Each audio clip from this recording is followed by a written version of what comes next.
All right. Well, hello, everybody, and welcome to our webinar tonight. The webinar that we're presenting is part of our Inquiry in the Upper Midwest Library of Congress grant.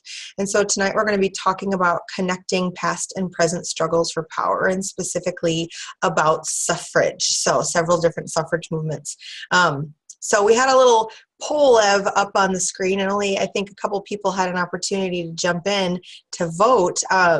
But the question was, do you think the voting age in the United States should be lowered to 16?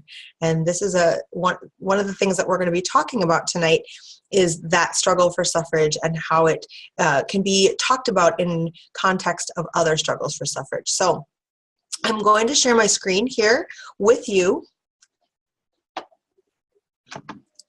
so that you can see the presentation.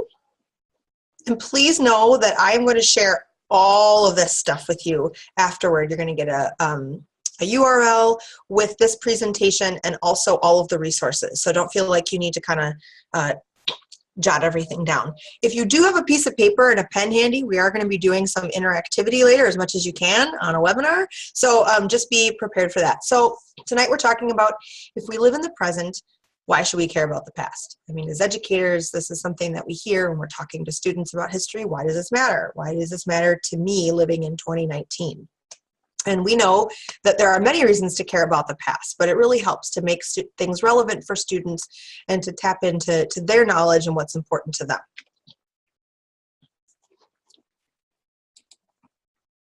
So this presentation has a couple of goals. So we're going to talk about 3 historical struggles for voting rights. We're going to connect those struggles to the current discussion on voting rights, in particular about 16 and 17-year-olds voting. And then we're going to create an avenue for civic engagement for students, because that is really the key to getting students to be civically involved and to know that these things do matter, that they can take action on them. If you're familiar with the C3 framework from the National Council for the Social Studies, the C3 refers to college, career, and civic life as that other third component of readiness for students. And this piece of it will really connect to that civic life.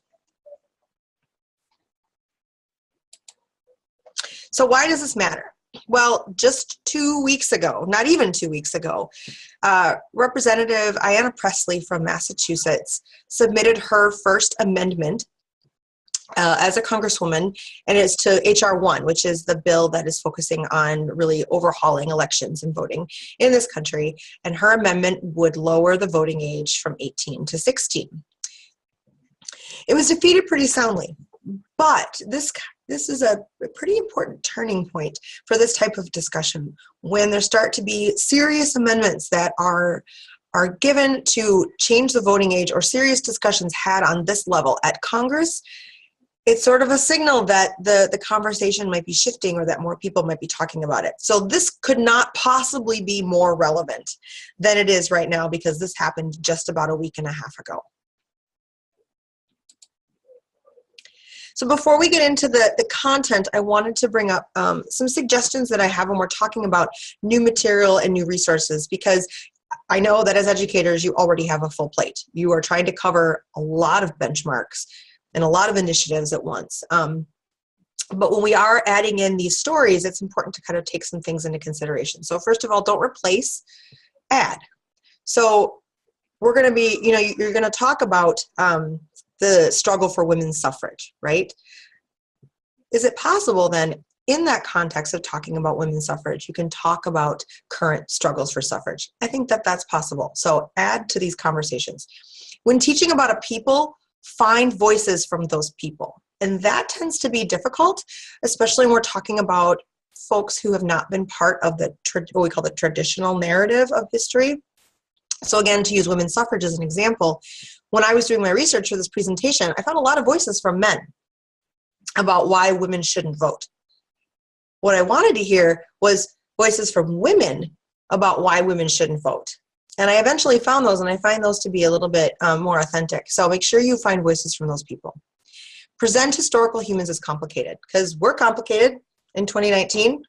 Nothing is black and white. Everything is gray and nuanced, and people were like that in the past as well. And students need to understand that there's a complexity. Be purposeful in what you're doing. If you're going to be bringing in current events, you're going to be bringing in things that are happening now, really share that purpose. Why are we talking about things happening now if this is a history class? And finally, give students the space to take action. They might feel so inspired by your amazing lesson on suffrage that they want to go out and they want to do something for the world, and we should encourage that, because a student who can do that now is an adult who can do that later. So the big question is, should insert group here vote? And this has been a question several times throughout the course of American history, is should this particular group of people be allowed the franchise? So how did these groups agitate for power when they didn't have any power? How do you do that? If you don't have the vote, if you don't have a say, how do you get the vote? And so in particular, we're going to talk about African Americans, women, and 18 to 20-year-olds. And then, like I said, how do we see that taking place today? Youth movements, I mean, in particular the last 18 months, and especially with the Parkland students in Florida, how we've seen this rise of youth movements.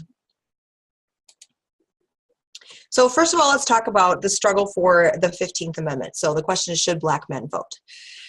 Some free Blacks could vote before the Dred Scott decision in 1857. There were some pockets of the country where free Blacks had the franchise for many years. But then when Dred Scott was handed down in 1857, the Supreme Court case declared that African Americans were not actually citizens. If you're not a citizen, you can't vote. And so those voting rights were actually taken away from people who had already had them. So now the 14th Amendment was a citizenship, it guaranteed citizenship, but it didn't guarantee suffrage. So that's why we needed the 15th Amendment to guarantee suffrage. But as you might recall, it was only for Black men. And that caused a lot of dissension in the women's suffrage movement about, should we support this amendment that doesn't allow women to vote? And it actually split the women's suffrage movement in half because of it. So after the 15th Amendment was passed, states, mostly in the South, passed laws to limit Black voting. All of a sudden, they had to let African Americans vote. It didn't mean that they couldn't find ways stateside to limit their voting. So things like poll taxes, grandfather clauses, violence. I mean, these are all things that happened after the 15th Amendment. So what are some of the reasons that people supported and opposed Black suffrage? So the reasons people supported it were that African Americans were citizens. They were members of this country. Many of them had served in the Civil War. They were capable, intelligent human beings who were concerned about what was going on in their country, and that they deserved to be part of the decision-making process about things that impacted them. The reasons people opposed: whites feared Black power. And this is very telling. If you look at population maps of the South, just after the Civil War, about where African Americans lived, there were a lot of them living in the South. And that is a lot of voting power, and white Southerners really feared that. They said that African Americans didn't have the mental capacity, that they were just not the same as whites, they were inferior mentally. And that voting would lead to race mixing. Race mixing in marriage, race mixing in schools, race mixing in public. They said that voting would lead to that. So it was this huge debate that was kind of very quickly going on right before, during, after the Civil War. Now this document that you see on the screen, I hope that you'll click on this later when I give you this presentation, because this is a letter to Abraham Lincoln in 1864 saying, if Black men are working for the U.S. government, they should be able to vote. So it says if they are working for the U.S. as a soldier or in any other capacity in the U.S. government, they should be able to vote. So it's really interesting the different reasons that people gave for why this group of people should be allowed to vote or shouldn't. So the unique thing about Black suffrage is that they gained suffrage, Black men, with the 15th Amendment in 1868, but they didn't really have full voting rights for almost 100 more years. And that's the difference we're going to see between this and the women's suffrage movement. So Reconstruction ends, the North kind of pulls out of the South and says, okay, you're on your own. And so that's when the Southern states started to enact these laws to limit Black voting. So again, poll taxes, grandfather clauses, literacy tests, threats, violence. And then it wasn't until the Voting Rights Act of 1965 that it finally ensured Black voting rights. And so it happened, but then it took many, many, many, many years before it was finally enforced. This document is one that I just discovered a few days ago, and I just love it. If you look at it, if you can see on the screen, it's a poll tax receipt from 1957. And I don't know if you can see the signature there, but that's Rosa Parks. This is Rosa Parks's poll tax receipt. So we're thinking about this giant of the civil rights movement, this woman who started the Montgomery bus boycott. And we think of her as this heroine in this story, and she still had to pay a poll tax in order to vote. This is a complex story, and I think that these types of primary sources really do help tell that story. If you're curious, the Rosa Parks papers have been digitized at the Library of Congress, and they are fabulous. Okay, so now let's shift and talk about the women's suffrage movement. And so just like free Blacks, there were a small number of women who could vote in the late 18th century. And actually New Jersey, when they wrote their constitution, they didn't write suffrage in with the word male attached. And so women could vote. And then right after the turn of the century, they rewrote their constitution and they put in the word male. So again, this group of people who had this franchise had it taken away from them. So the other issue of citizenship is one that's really interesting for women, because African Americans were granted citizenship with the 14th Amendment. Women already had citizenship, but that still didn't guarantee voting rights. And so women started agitating for the vote in about 1848 with the Seneca Falls Convention. There had been movements before that, but that's when it became really organized. And then the 19th Amendment wasn't ratified until 1920. So now let's compare this to the Black suffrage movement, right? So there is some agitation going on before the Civil War, during, but then the 15th Amendment passes pretty quickly. But then it takes 100 more years for it to be enforced. Whereas with women, it took 72 years of organization and protest and agitation to pass an amendment. But then immediately women could vote. And I'm going to qualify that by saying white women could vote. Okay? Because it did take quite a bit longer for women of color to have that franchise. So as we're looking at the reasons that people supported and opposed, I want to draw your attention to this marvelous cartoon, one of my favorites. It says a squelcher. Boy, that's a word we don't use very much anymore. Squelcher for women's suffrage. She can't fit into the voting booth because her hat and dress are too big. So it was so many things like this that people, that the propaganda would come out and say that women can't do this because of these ridiculous, well, that we know of as ridiculous reasons, but I love this source. So the reasons that people supported this is that women contributed to the economy. They had jobs. They paid taxes. Decisions impacting them were made without their input. Women should not be limited to the home. I mean, at this point in time, the woman's sphere was the home, and she had influence over her children and over schools and over charities and things like that, but it was very limiting, and she should not go out into the realm of the outside world. And they wanted to vote. This becomes a really important point in the women's suffrage discussion. So why do people oppose the vote? Women will vote like their husbands. They said that women will be unduly influenced by their husbands. So there's no reason to give them the vote. Men will be forced into domesticity. This is my favorite one. You see all those political cartoons with this hapless, sad man holding a baby, and there's dishes everywhere. And this was one of the reasons why they said that women shouldn't be allowed to do that, because the men will be forced to be domestic. Women already have enough influence over their home and family. So they're saying that women are kind of held up on this pedestal of so much influence over the affairs of the home that she doesn't need this additional right. And in that same sort of vein, women are not political creatures. That's just not what they're built to do. They're not built to be part of the political sphere. So what happened next? Like I said, in 1920, the 19th Amendment is passed. We're coming up on the 100th anniversary next year, which is very exciting. White women then could vote in all elections. Native women, indigenous women, couldn't vote until 1924 because they weren't citizens until the Indian Citizenship Act in 1924. Asian women couldn't vote until 1952 with new laws that were passed regarding their status. And then Black women's vote was not guaranteed until 1965. So even though the 19th Amendment passed, there were a lot of steps so that all women could enjoy the franchise.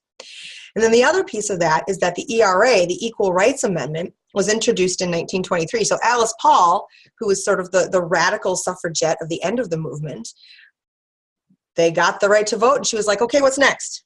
And so she worked to craft the Equal Rights Amendment in 1923. It has still not been ratified.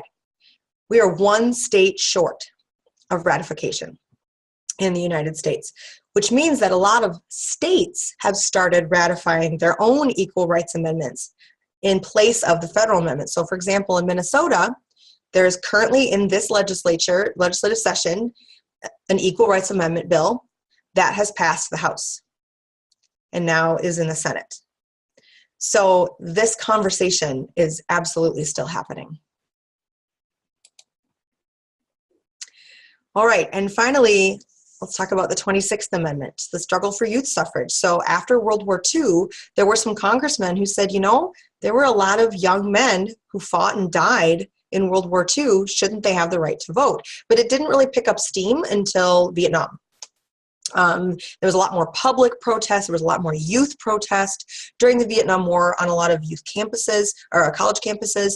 And they were saying, if we're old enough to fight, we're old enough to vote. And so the 26th Amendment, when it passed in 1970, passed faster than any other amendment. It was just a couple of months. So that case was made very clear for people that these young men were going to Vietnam and dying. They should be able to vote. So the reasons people supported and opposed. So supporting youth voting would start early voting habits. You vote when you're 18, you get used to it, you keep voting. 18 to 20-year-olds were adults. They had jobs, a lot of them had families, they had responsibilities. They were fighting in Vietnam.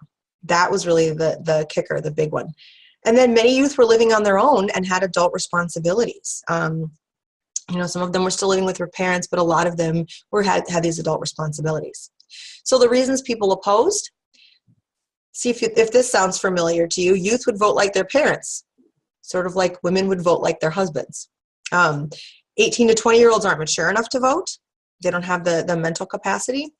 Youth had fewer responsibilities in the past. I found this one so interesting that people who were opposing were saying, well, it's not like they were like these youth are like they were 100 years ago, where they're out on the prairie breaking sod and, you know, planting corn all by themselves in the middle of nowhere. I mean, that was the argument that was used, that youth were not as responsible because the responsibilities had changed.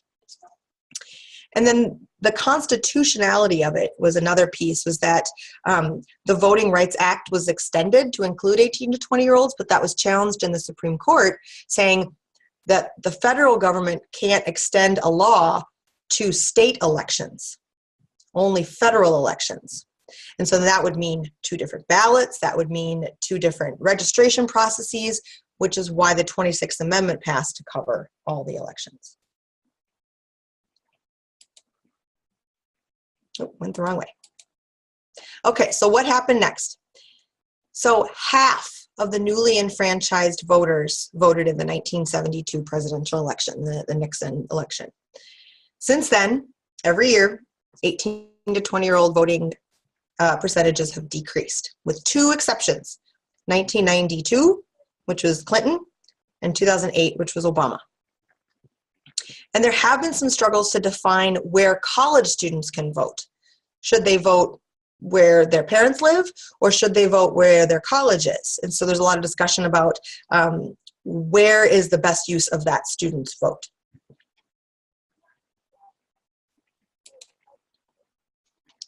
All right, are there any questions so far? We're doing okay? Okay, great. Feel free to jump in if you do have questions. So we got one in the chat here. Okay. So how did they win the vote? So again, it's really difficult if you don't have the power. How do you get the power? So Black men demanded the rights of full American citizenship. And they fought back against these Southern black codes. Women organized for 70 years, locally and nationally. I mean, they really, the success of that movement was the fact that they were able to do both. And they petitioned, they spoke, they protested. 18 to 20-year-olds, there were massive youth protests due to the Vietnam War and the thousands of young men who were dying because of the draft. Kent State being one of the most famous, where 4 students died when the National Guard was called in to campus. So that's what we know, right? But then there's also that pesky little piece of, why did they really get the right to vote? Why do these people who are holding the power decide that they were going to open up the power? So for black men, Northern Republicans feared that their party would decline in the South without black votes. And so they said, we need Republican votes in the South because the South was heavily Democrat at the time. So we need to extend the vote to black voters. For women, President Wilson was shamed a bit when he was calling for democracy abroad during World War I, but wasn't showing full democracy at home. Plus, the suffragettes that were doing hunger strikes in jail, he was nervous about having dead or dying women on his hands. And so he was essentially shamed into making this decision. And then for the 18 to 20-year-olds, it was a Supreme Court case. It was about constitutionality of the Voting Rights Act. So when we think about why these things shift, yeah, they definitely shift because people are standing up and they're protesting. But then there's also a point when the people in power have to say, we're going to do this.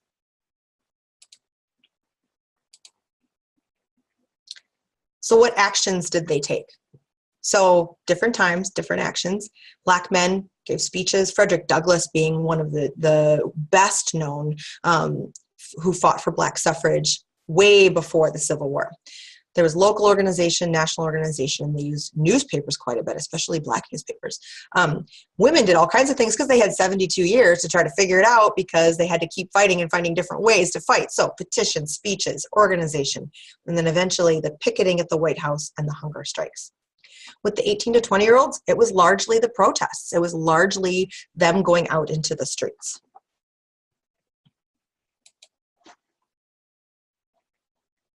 All right, I'm going to check. We got a question here. Okay, so Wendy asks, will you have the details for the women's suffrage laws for women of color? Yes, Wendy, I will. Those are in the resources that you'll get at the end of the presentation. That's an excellent question. Thank you. Okay, so the question at hand, the question of the moment then, should 16 and 17-year-olds vote? Okay, so here's what's happening now. There are some municipalities that allow for 16 and 17-year-old voting. I think Frederick, Maryland is one of them, and there's a couple of other places. There have been a couple of attempts to lower the voting age nationally, but nothing as high profile as what happened a few weeks ago. And the discussion has really increased in the last couple of years, in particular related to the youth movements for gun control and climate change, because we see students saying we are affected by these things that are going to harm us, and we have no say. It's also encouraged a new discussion or a bigger discussion about civics instruction in schools.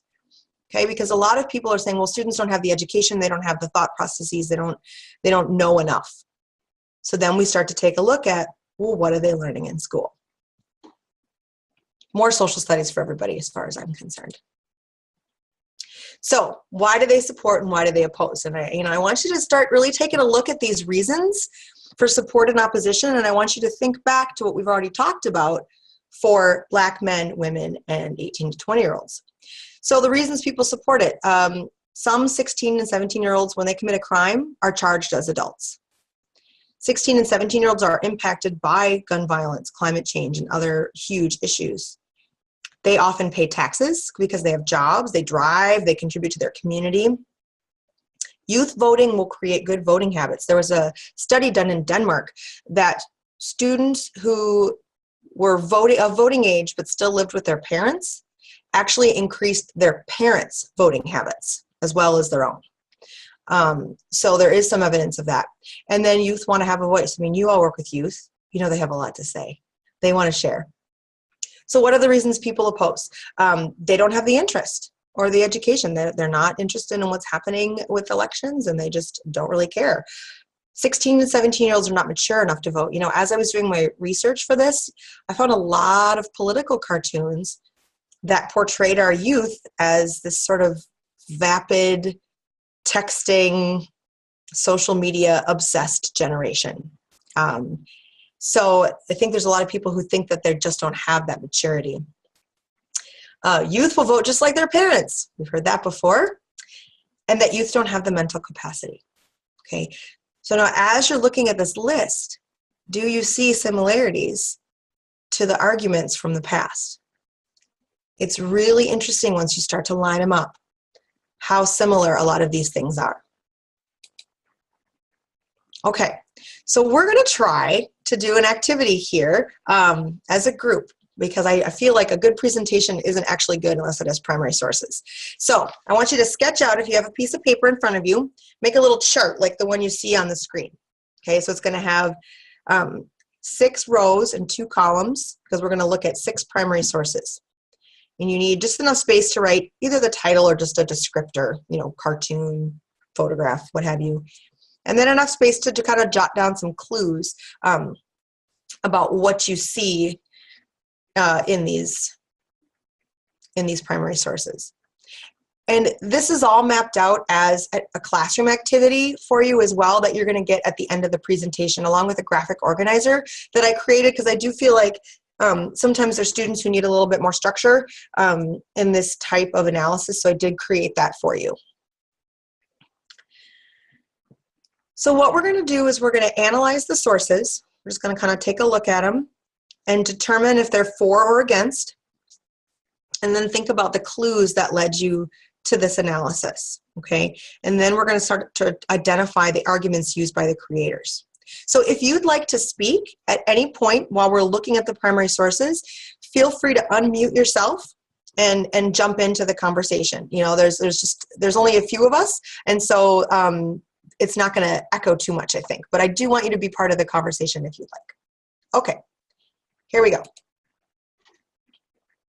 So here's the first one.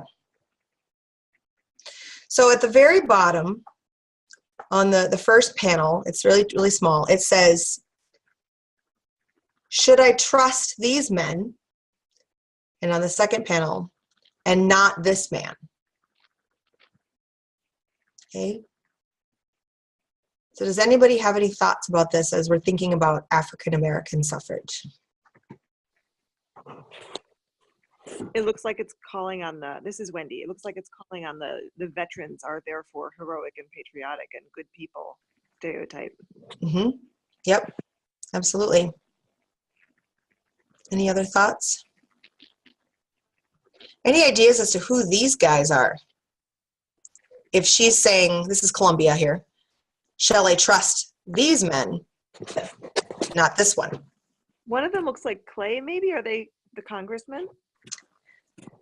I think they might be Clay, and you're right with the geography of it, Wendy. These are the Southerners. These are the former Confederate states. And so as we're thinking about Columbia saying, should we trust these traitors, the Confederate states, to vote again? But not this man. And as you say, Wendy, the African American clearly is a soldier, lost a leg in service to his country. So this is sort of appealing to African Americans as citizens and is contributing to their community. All right. So if you've had a chance to kind of jot down some thoughts about this one. And these are all available on Library of Congress, and the great thing about it is that you can zoom way in. So if you've got a smart board or if your kids are one-to-one, you can zoom way into this and really take a good look at the details of the source. All right, let's look at this one.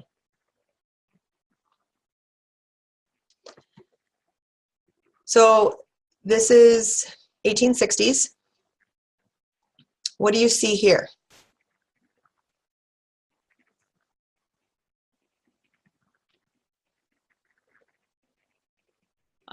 This is Miranda. Just comparing the two sides, we've got like an actual depiction of a white man versus a characterization of an African man. Mhm. So that's just the stark difference to me. Mhm. Yeah, absolutely. I mean, it's very caricaturized, in the way that the shadow of the black man is drawn. And the white man, he's got, looks like tools in his hand. So are they saying he's industrious, that he's a worker? Whereas they're putting African Americans in the same category as carpetbaggers, which, if you know anything about Reconstruction South, carpetbagger was not a very, it was not a compliment to call someone that. So yeah, as we're thinking about this, I mean, is this for or against Black suffrage? I mean, to me, the use of the caricature and the setting aside Africans as entirely different types of people is dehumanizing them and saying they don't have the same capacity, the same needs, and they're not at the same level. On the other side of this document, which we're not going to look at, but you can look at online, there's a pretty stark, horrific description of why white men should not allow black men to vote, including we don't want our white children in school with Negro children. So you can take a look at that later. Okay, so we've got essentially one that's a little bit more for, you would say, I mean, it's holding up African Americans as members of a community. And then another one that's saying they're an entirely different type of person.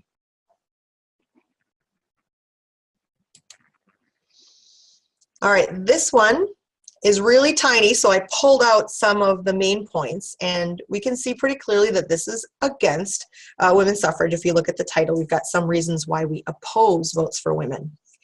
But I pulled out some specific quotes. Because it is a demand of a minority of women, and the majority of women protest against it. Because our present duties fill up the whole measure of our time and ability. Because it is our fathers, brothers, husbands, and sons who represent us at the ballot box. So the people who wrote this document, what are they trying to say about women and why they shouldn't vote?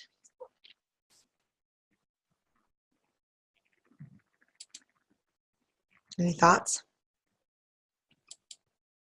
I guess I'd say they're trying to point out that maybe women are a gentler sex of the two.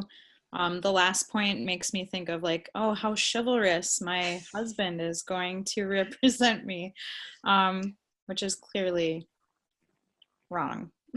Yeah, absolutely. It's that whole holding women up on a pedestal thing, right? Like, oh, you don't want to dirty yourself with politics. And I think there actually are propaganda that say exactly that. I also find it really interesting, the first one that says it's a demand of a minority of women and the majority of women protest against it, saying women don't want this. Okay, and now this is coming from the National Association Opposed to Women's Suffrage, which was largely a women's organization. So these are women saying we don't want this. And there's a lot of other really great things in this document too, but I only had room for 3. All right, so if we looked at that one that opposed, let's take a look at this one. I like this one because it doesn't have as many words.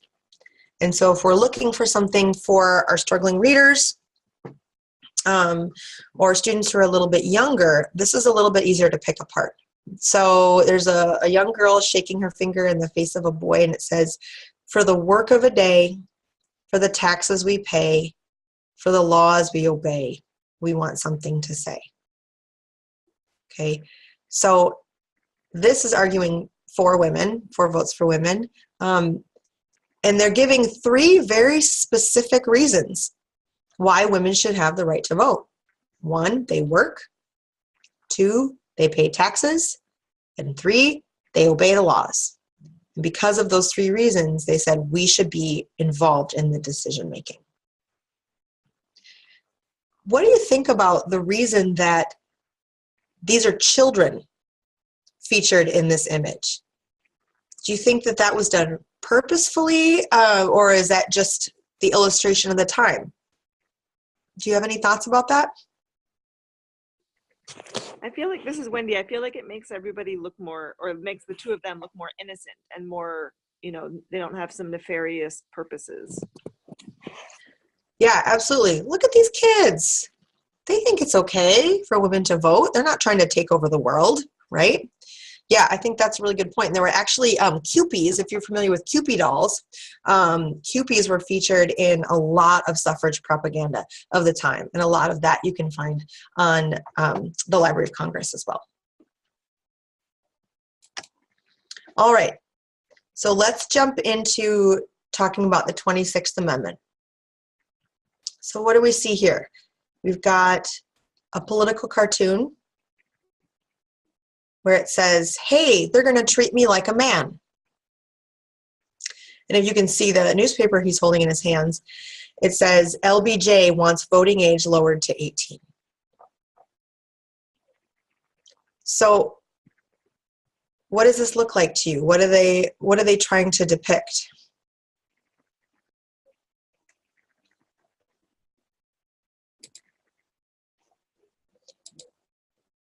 I believe this is 1968. So this would be toward the end of LBJ's tenure as president and right in the middle of the Vietnam War. You could have students do a lot of clue digging with this type of source. If you look at the terrain, as you look at the weaponry, as you look at the uniforms, right? Like you could have kids pull out clues about where they are, and then connecting the newspaper headline to the title of the cartoon really shows that the soldiers understand that their manliness, their adulthood, is connected to being able to vote and being respected in the same way as they are respected as being old enough to fight in a war. Okay. And this one, the final one, is from an article from U.S. News and World Report, 1971. It's a very long article, and it's questioning how college students are going to destroy democracy, essentially, destroy the vote. But I pulled these clips because I think it's really interesting to look at this particular argument about how the youth vote will liberalize the voter base. Okay, so it's talking about Princeton, New Jersey, saying it's been a Republican area. Now it is a Democrat controlled for the first time, thanks to the narrow victory of one candidate in the election for Township Committee last November. Older voters, mostly Republicans, blame easy registration of married graduate students. And it goes on to talk about a catastrophic effect and the Students for a Democratic Society, a militant liberal student organization. Okay. So the argument that they're trying to make here is that if you let youth vote, they will all be liberal. And, especially during Vietnam, when you saw so many protests at college campuses, this was a real fear for a lot of people who were more conservative. Okay, so again, we've got one that's showing an emphasis on supporting the 26th Amendment, and then another one that shows emphasis on saying, well, what are going to be the detrimental effects? Okay, so as part of this activity, when you do it with your students, you want to have them pull out the clues of these sources. Why do you think this one supports it? And why do you think this one opposes it? But then you really want to take a look at the arguments for and against, okay? And look at your sources. And we're not going to have enough time to do this fully, but as you look at the things that you wrote down about your sources, you can go through the for list and the against list and start to kind of make assumptions about what particular argument that creator was using. So for example, in the document from the women's suffrage, the opposition document, one of the things they very clearly employed was they don't want to vote, as well as they will vote the way their family members do. So getting students to not only identify the argument of the source and the clues in the source, but then attach it to these very specific reasons that were used by the support and opposed communities, gets them to start thinking about the complexity of what people had to do to fight for this right to vote. Okay. All right. Now let's look at this list. So this is where we bring it to the present. So these are the arguments currently being used for and against the 16 and 17-year-old vote. So do you see parallels here?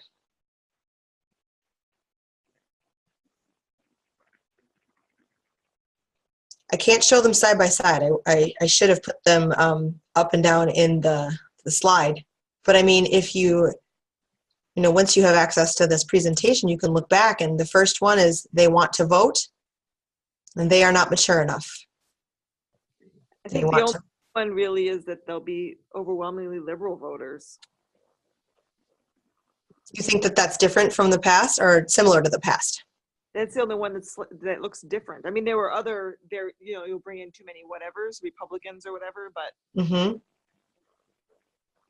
yeah. I mean, all the rest of them, the jobs, drive cars, and support families is slightly updated, but the, we work thing is there. Yep, absolutely. Absolutely. So this is a really valuable comparison, and of course it's not identical. I mean, history repeats itself in different clothing, and in a lot of ways it is a little bit apples and oranges, but I think what's really valuable about this is to show students that those struggles happened in real time too.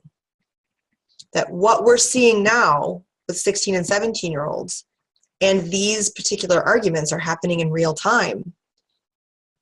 26th, 19th, 15th Amendment, all of that happened for these people where they had to actively push back or push forward these arguments.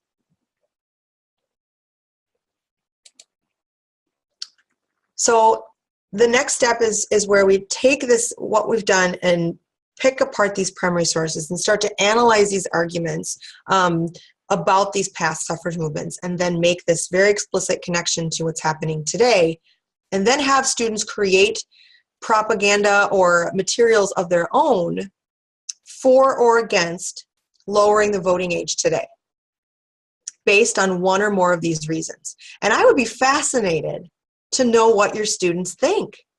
I think that would be so interesting. Like, what do these 14, 15, 16-year-old kids think about what their rights should be? I was trying to think the other day about what I would have said when I was 16, and I just don't know. So I think it would be really interesting. But have your students choose a side, and then again, provide evidence for what they're choosing, but have them really think about what method would be most effective for sharing perspective. Now, in the 1860s, it was very, very long speeches, like we're talking a couple of hours, to large groups of people. In the 1970s, it was college campus protest, right? So have students think about what is the most effective way to get their idea across for the 16, 17-year-old vote. Is it an editorial to their local newspaper? People read those. I mean, that's where people in a lot of these communities get their information. Do they want to start a petition? There were a group of 6th grade students in Owatonna who wanted to know why there was nothing at the state capitol honoring the people who built the capitol. So they started a petition in their community, which then got around to the desk of their state senator, which then got around to a bill in the legislature, which ended up with a plaque at the Capitol. So that's possible. Do they want to give a speech to their class, to other people in their school? I don't know if you can, as a teacher, encourage staging a protest, but maybe you could have them make a sign or talk about what they might do if they were in a public space. So in order to do that, a way you could structure it is a raft. I don't know if any of you have ever done a raft before, but it's kind of a way to get kids to think about how they want to structure their argument and then their created material. They choose a role. Who are you? I'm a 15-year-old student in this particular high school. Who is the audience for your propaganda? Is it the people in my community? Is it my elected officials? Is it my parents? What's the format? And that goes back to the most effective method of sharing your information. And then what's the topic? Are you for or are you against? And if students create something that they feel like they want to share with their elected officials, I think that that's always a great thing to sort of end with and say, okay, so now you did this thing, you did this research. What about the people who are actually in power right now? And I think it's really empowering for students to know that, okay, I can't vote, but I can sure pick up the phone and call the person who represents me in St. Paul. So that's something to think about, training students to really know that their voice matters.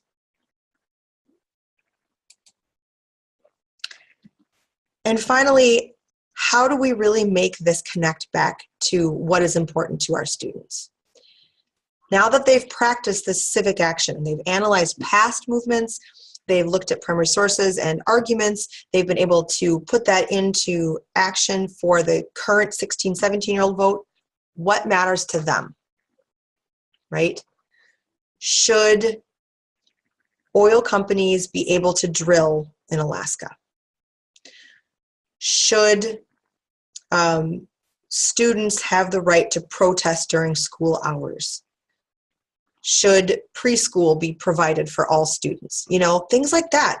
These things are important to students. And so having them consider the question, what does my community or state or nation need from me? How might people have fought for similar things in the past? And how can we learn from those methods, the opposition, and the outcomes of those movements to take action today? Because really what we want to leave with is students who feel like, I understand why the past is important, and I understand that my voice is important. Okay, so it's not just a bunch of dead people that we talk about in the past, but it's about me and my place in the community.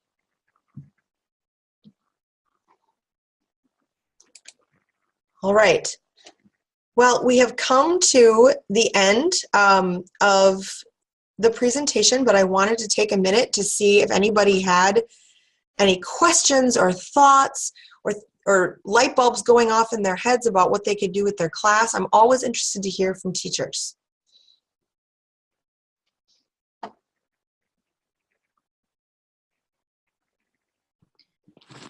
I'll just share a little bit. I know you were saying about encouraging students to protest at school. I think this was a really long time ago, so it might have been my first or second year teaching, but I encouraged them to make a protest or a mini movement, we called it, something within the school that they cared enough about. And in, okaying it with my principal, we found a time of just going through during lunch hours and kind of assigning kids to a protest time during a lunch period, holding up signs and just kind of marching around the lunchroom. And it wasn't like amazing, but it worked, and it helped them feel like they had a little bit more say and control. That's great. Did they feel like they were being heard and that the other students were looking at them? And they actually did end up getting other students to join in with them. So that was really unique about it too. And it was sixth graders in a middle school. So, that can be kind of nerve-wracking when you're taunted or teased by the eighth graders all the time. But they joined in. So that's fantastic. That's great. I have a student researching right now the 16-year-old vote question, so I'm excited to show some of this stuff to that student. Mm-hmm. Yeah, because this is not just a discussion that's happening in the United States. It is happening all over the world, and there are some places like in Scotland where students can vote in some elections, 16 and 17-year-olds. So the wave of 18-year-olds voting kind of all happened around the same time. And so we do see that this is happening all over the world as well. All right, any other last thoughts? Okay, well, as you can see, the first bit.ly is for the Google Slides that I just presented. So if you want to take a snapshot of this page, and then the link to the primary sources and the graphic organizers is in that second link. So feel free to use any of this as much as you want, or share it with folks. I'm happy to share. And then there's also my email address and my Twitter handle. I love to hear from teachers. I love to hear about how you're using primary sources and civic action in the classroom. And so please feel free to connect with me at any time and tell me about your great stuff and your great students. I just love it. So, all right. Well, thank you so much for all of you for spending the evening here with me. I know that you all probably have a lot of other things to do, so I really do appreciate it.